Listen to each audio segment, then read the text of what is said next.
1952 में कोंकण के एक गांव में गोटिया नाम का एक युवा लड़का अपने से 7 साल बड़ी लड़की मुन्नी से प्यार करता है। जब मुन्नी की शादी किसी अन्य व्यक्ति के साथ तय हो जाती है तो गोटिया उसे जहर देने का असफल प्रयास करता है। अपनी मां द्वारा डांटे जाने और पुजारी बनाए जाने के बाद गोटिया मुन्नी से शादी करने के लिए दृढ़ था।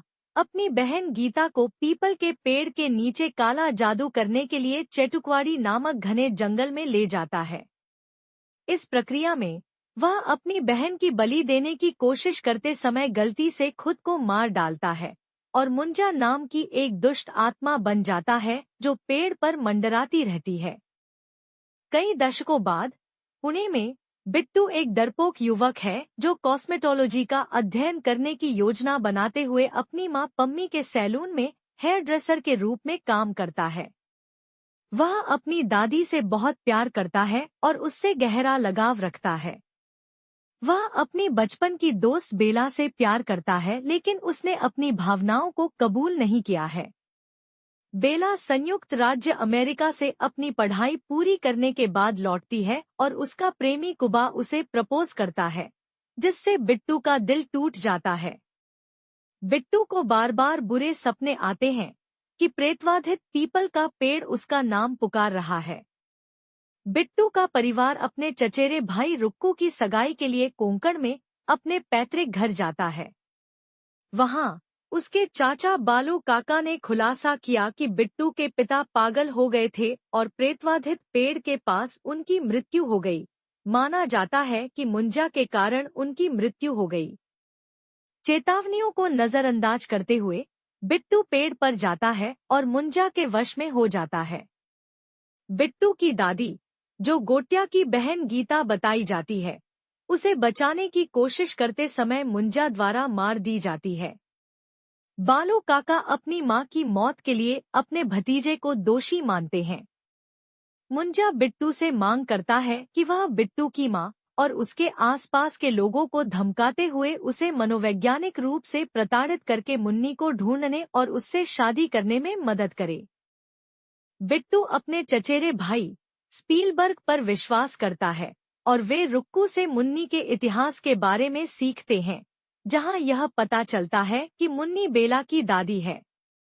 बेला को देखकर मुंजा को उसमें दिलचस्पी हो जाती है और वह बेला से शादी करने और उसकी बलि चढ़ाने की योजना बनाता है।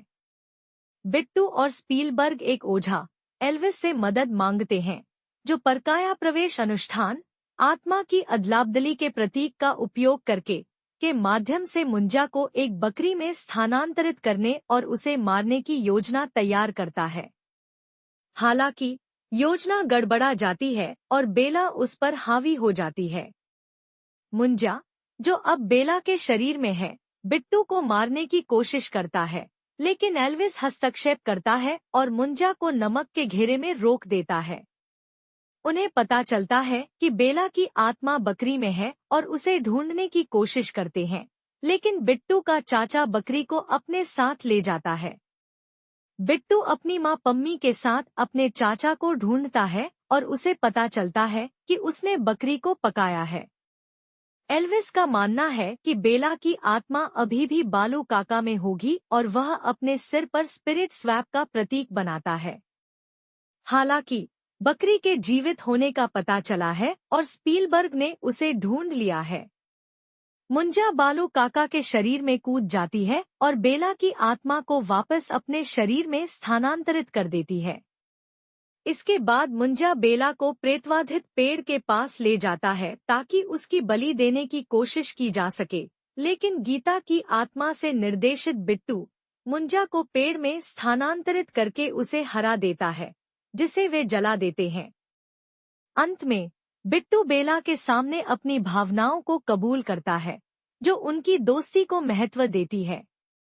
स्पीलबर्ग और रुक्कू वीडियो शूट पर एक साथ काम करना शुरू करते हैं। बालू काका, जिन्होंने अस्थायी रूप से पीपल के पेड़ की आत्मा की मेजबानी की थी, एक पेड़ की तरह व्यवहार करना शुरू कर देते हैं।